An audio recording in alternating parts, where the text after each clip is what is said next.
Hi, Amir. It's great to speak to you, and thank you so much for joining us today to share your reactions about the report we've just launched. So while there's still a significant gender gap in Pakistan, our data from 2017 has been showing that it's been reducing, which is great. And I know that Jazz have been working incredibly hard to on this issue for a number of years now.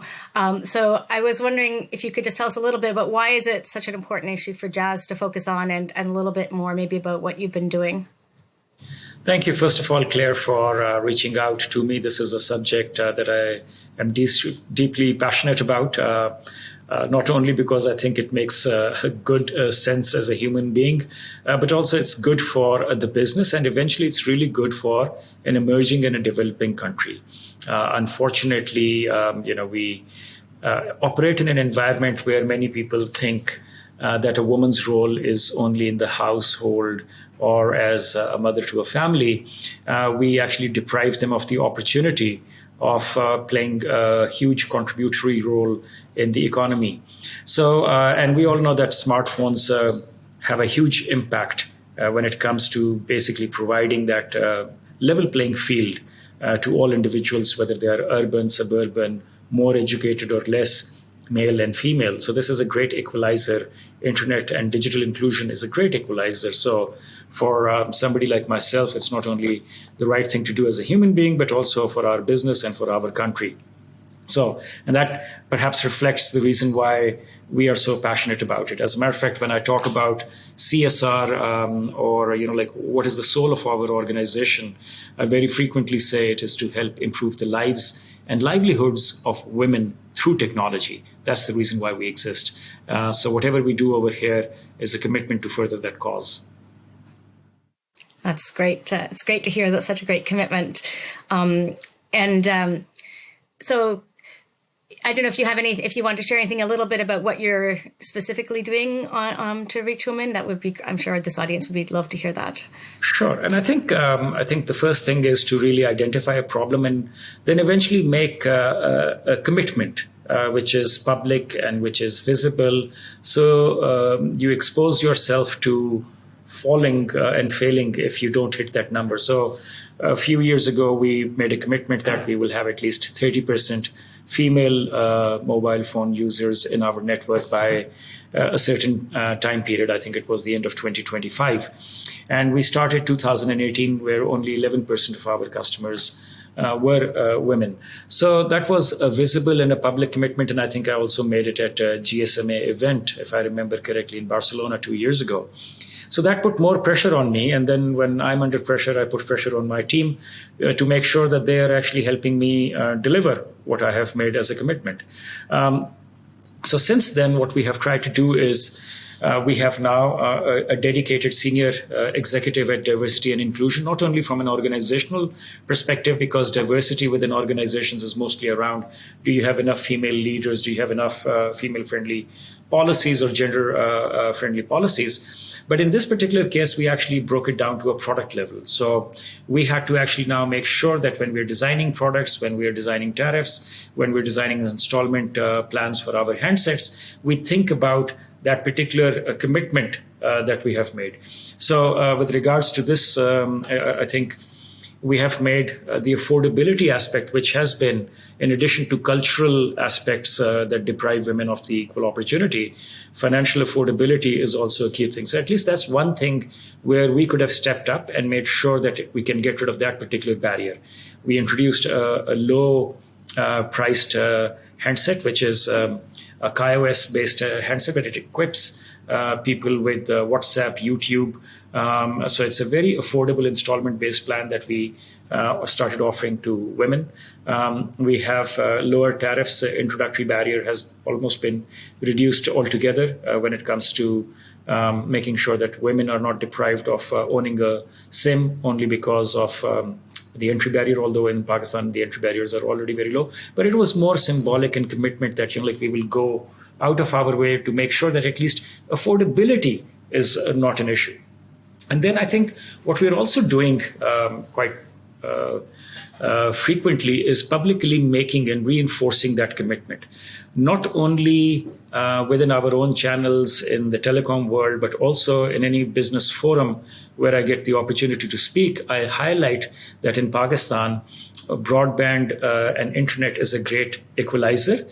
And yet, sadly enough, the likelihood of a woman owning a smartphone is about 40% lower compared to that of a male. So these are the barriers and these are the gaps that we must bridge.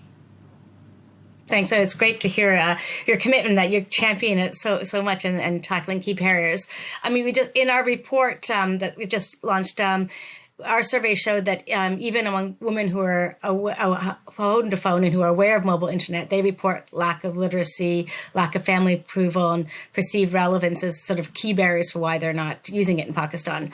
I mean, these are very challenging issues to address, quite structural issues.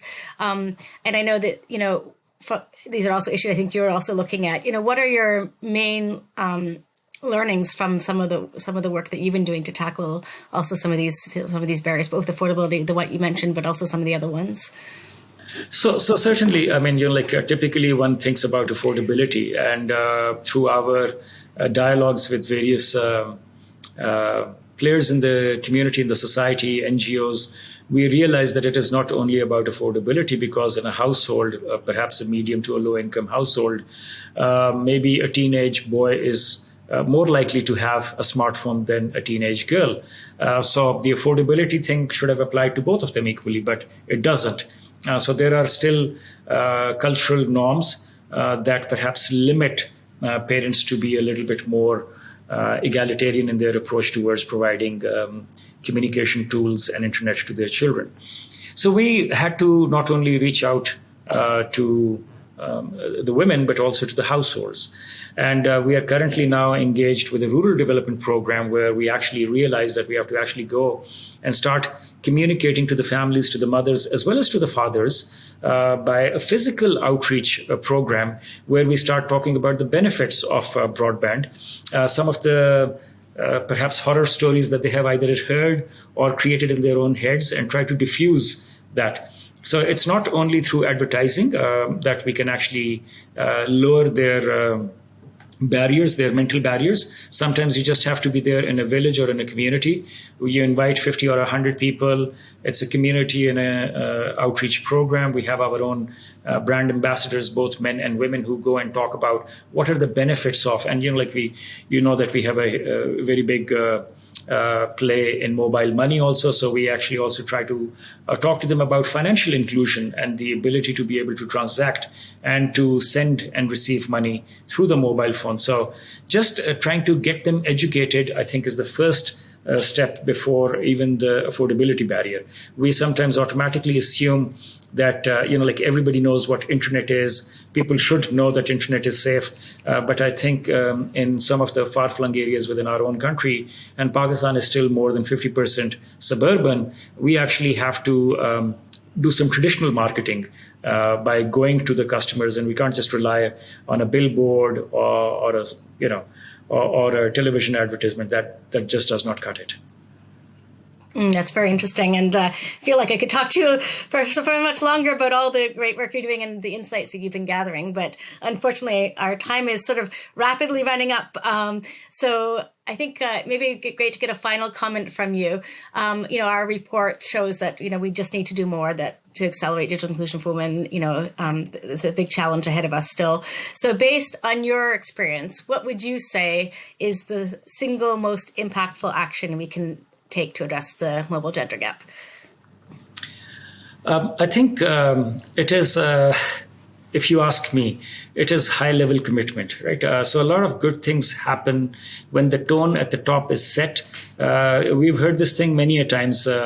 Leadership has a magnifying effect, and it's not that I'm trying to bring more spotlight to myself, but something which I will frequently talk about, others will start hearing, at least within my organization. If I make a visible commitment, then I have a fear of not honoring my commitment. So as a person in a senior position, you don't want to fail on delivering what you have promised at a public level. So I think top level commitment, the tone at the top, and at a what we call a BHAG, a big, hairy, audacious goal. You set that thing up and you say that, listen, I'm going to do this thing. And you get the organizational resources to be mobilized in that direction.